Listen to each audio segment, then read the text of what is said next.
Well, I noticed one thing. Earlier, in any formal setup, when a person was speaking, and if somebody would look at the telephone, it was considered to be rude. But now when somebody is looking at the cell phone while you're speaking, you're just hoping they're tweeting and retweeting and, doing whatnot.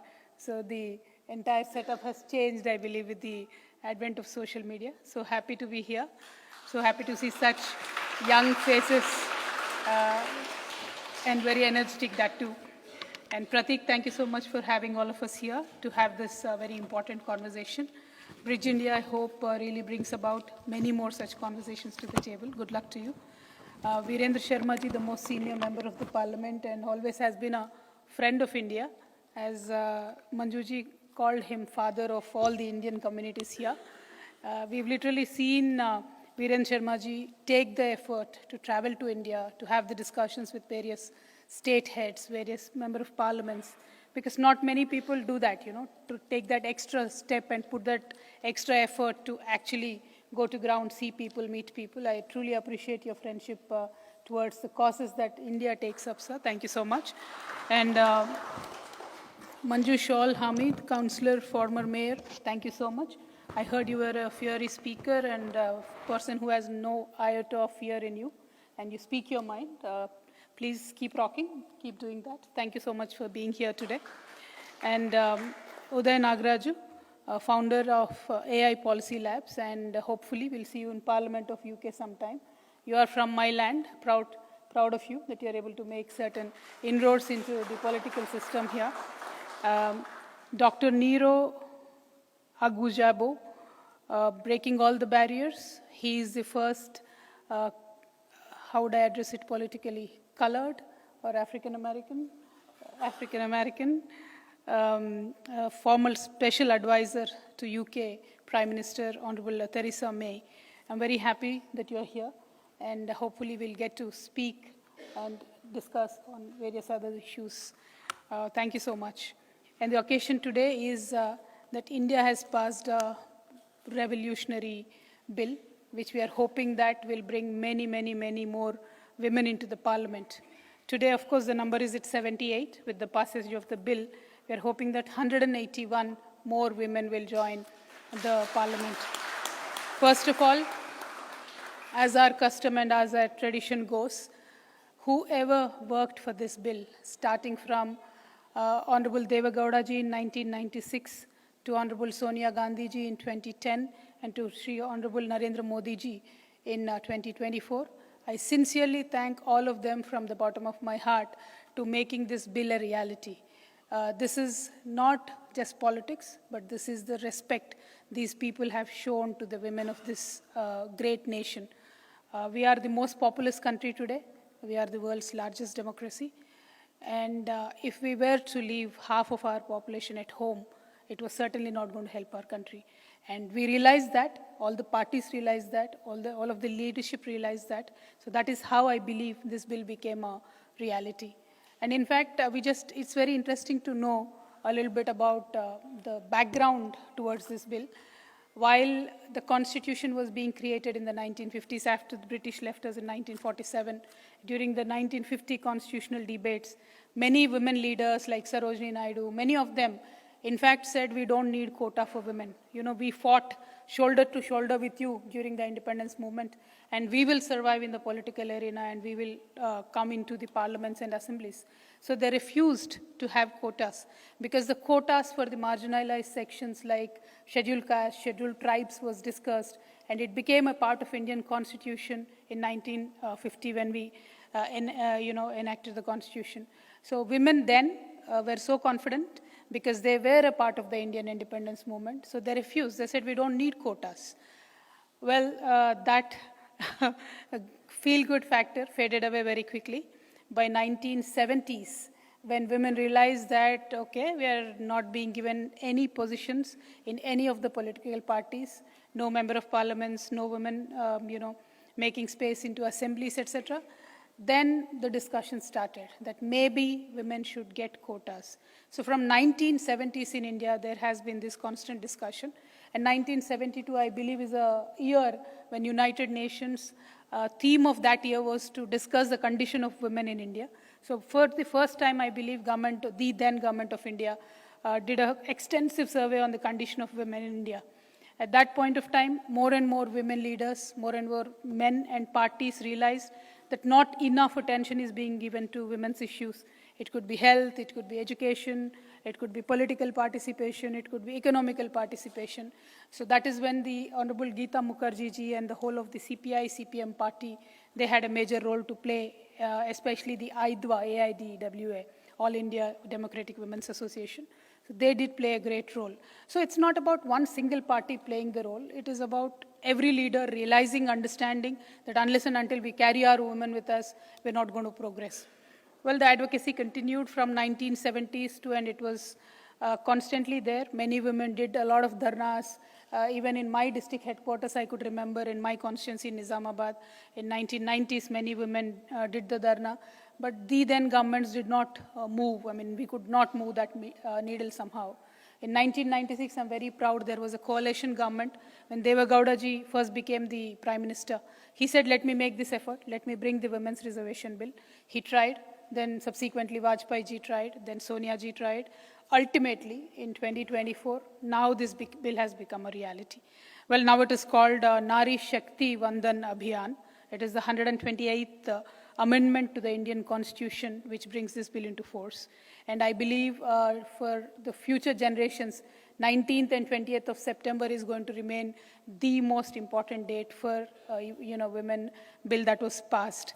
And interestingly enough, as Indian custom goes, anything that we start, we usually start it with the sisters or the mothers of the house by doing the puja or taking the first step. So the new parliament building was made in India, a huge building, a new one. And the very first bill that is passed in that building is the Women's Reservation Bill. I'm very, very proud of the fact. And it is a good omen. I truly believe then the anticipated good days will come to women. The country will also progress with women's participation is the hope and belief. Interestingly enough, when I was during this campaign and many times when I interact with young women getting educated, we are all very proud and confident of ourselves. Many women ask me, why do we need the women's bill? Why do we need quotas? Can't we, just go out, get it on our own talent? Well, we tried. It didn't work out. So we were pushing for the women's quota, and it now finally is a reality. And India has a great experience with quotas. When in local governments, we gave women the reservation of 33%. Now in every state, almost every state, 1 or 2 states are the exemptions. The women participation at the local governance level has gone up to 57%, 55%. So the quota started from 33, but the participation of women has increased and it has gone to 57%. I'm particularly very proud in my state of Telangana, many municipal chairmen, many municipal vice chairmen, many Zilla Parishad chairmen, approximately about 55-57% of them are women. And also proud to say that almost 92% of them are from my own party, BRS. So that is the support that we enjoy in the grassroots level, and very, very happy. And one other important thing we should all really note about the Indian founding fathers, Dr. B.R. Ambedkar, Dr. Jawaharlal Nehru, Mahatma Gandhi ji, who gave us the voting right without even asking. Many countries, including the UK, USA, Japan, women here had to fight for decades. I remember one of the speakers, honorable speakers, was mentioning about in 1928 how they passed a bill of women's suffrage. But in India, we did not have to ask for the women's rights. The visionary leaders thought about it, understood that women have to get the voting right, and we got the voting right. Well, we started off very well, but somewhere we were off the track a little bit, and we are really hoping that we will come back. Women are often told a lot of things. Be a good mother, be a good wife, be a wise mother, etc. But unless and until we are in the leadership positions, I don't believe women of the next generation will be inspired enough to be whatever it is, good mother, wise mother, good wife, whatever it is.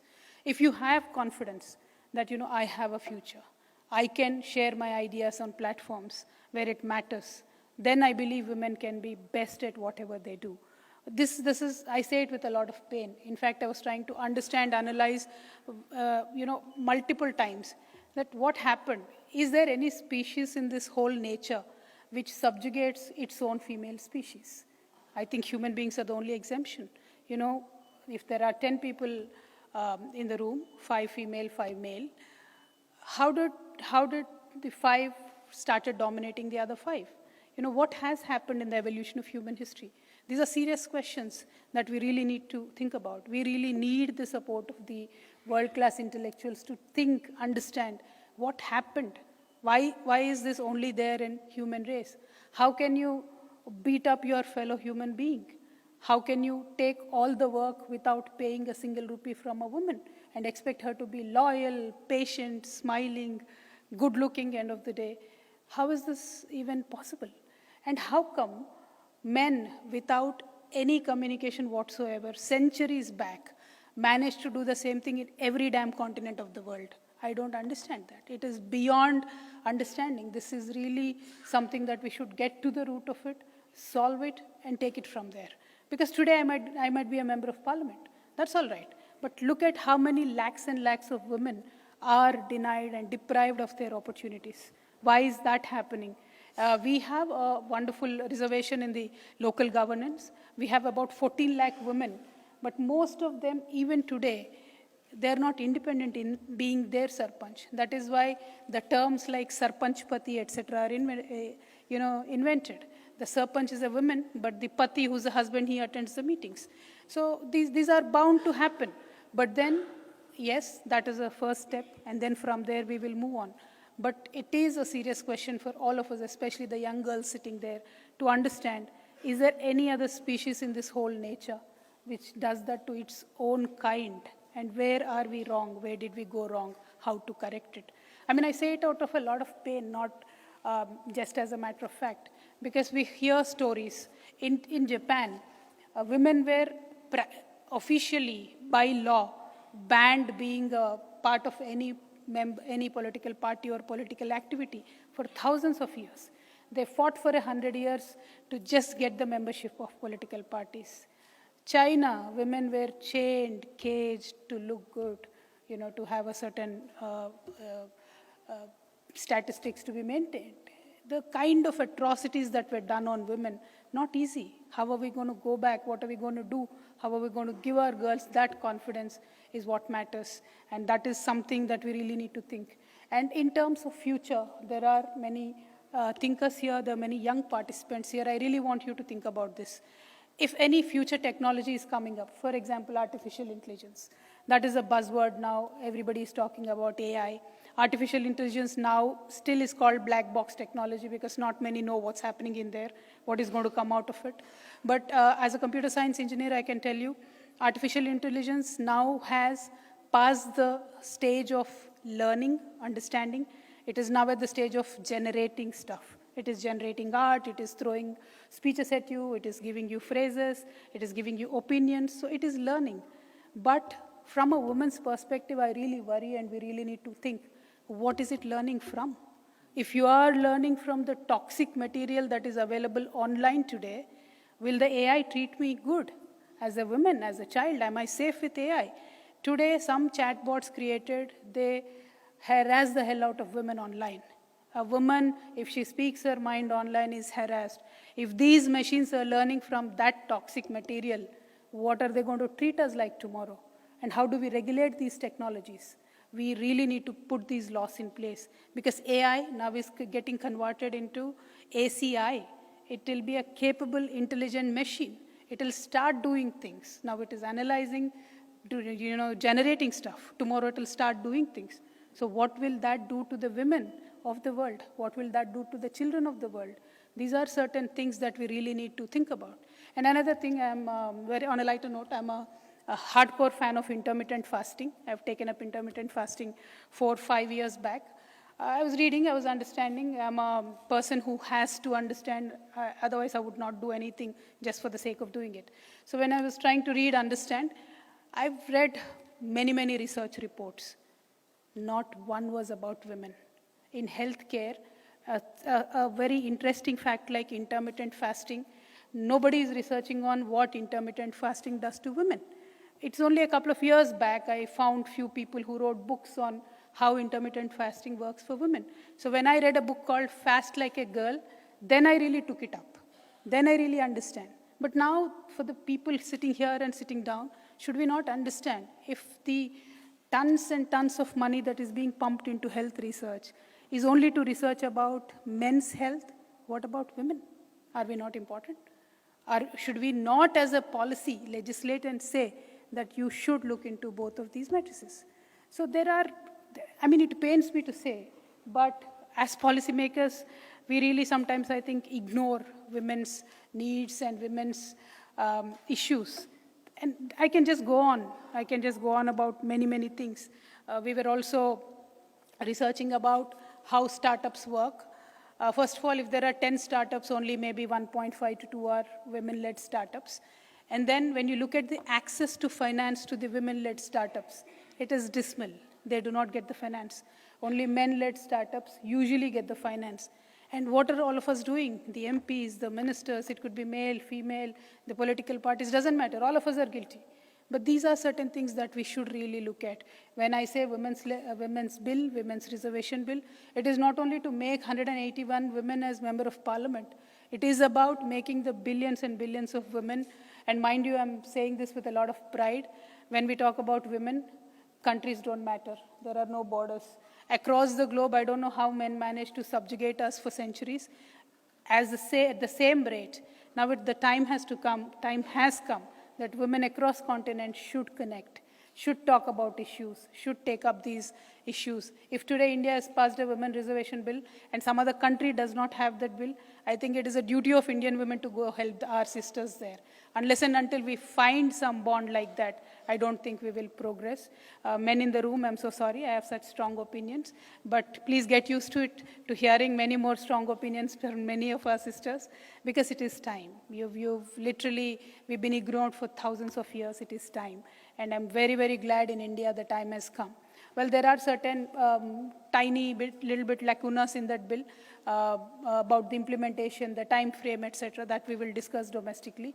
But one aspect of the bill which should be discussed internationally as well, within the women, if you are reserving 33% for women, how are we making sure, because I've seen Manjuji mention about many communities, that representation of women from all those communities is there or not? For example, in India, in this bill, OBC community representation is missing. So I believe OBC community representation also should be added in this bill. We will, of course, fight it out in our own country. But other than that, this is a wonderful first step for women. This is something that will affect the world in a greater way, because we are 70 crore women. We are getting a chance now to get up there, go to the parliament, get up there, stay in the assembly to make laws that will strengthen our democracy. So I'm very happy that this has happened. I, in a very small, tiny way, was able to contribute to it. And I'm very glad that I got attached to this cause. I could do my bit. And all the political parties, all the leaders, especially my leader, KCR Garu, has been very, very, very inspirational and very pivotal in making sure that this bill passed. Because not only now, 10 years back, he gave his commitment.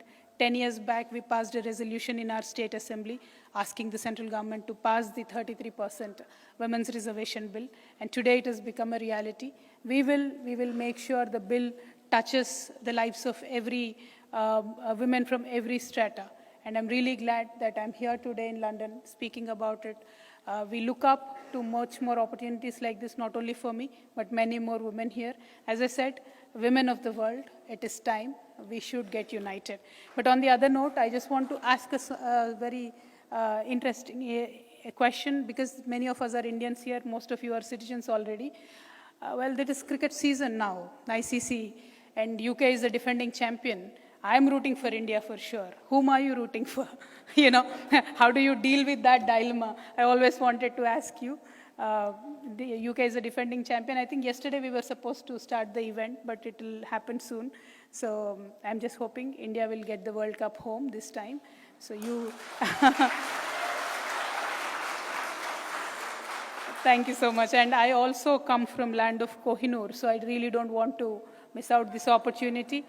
Well, there is a discussion about Kohinoor happening and it will go on forever. It's all right. But I just want to ask you, sir, Virendraji, you should also maybe advocate towards this. If you don't feel like giving us the Kohinoor back, it's all right. At least give us back our Vijay Mallya. You know, what is he doing here? With that note, thank you so much, guys. It has been wonderful. Thanks a lot. Bye-bye.